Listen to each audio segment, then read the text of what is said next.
So let me show you how you can change the canvas background color in Figma.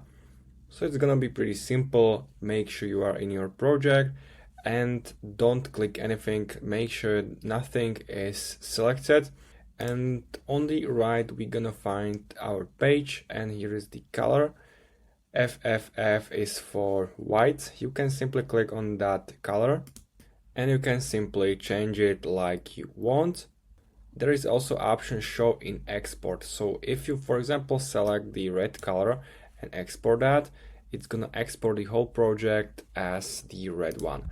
So this is my project. I'm gonna zoom out and there is all the red background here. If you want to change it back, you can do it here. And how you can change background if you have a frame. So let me create a frame and make sure it's selected like this.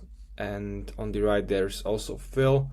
It's also by default in white color. You can click here and change the color. So it's basically the same. If you unselect that frame, you are back to canvas and you can change here the canvas color. So that's how you can do it. If you have any questions, make sure to leave a comment, make sure to subscribe, and see you next time.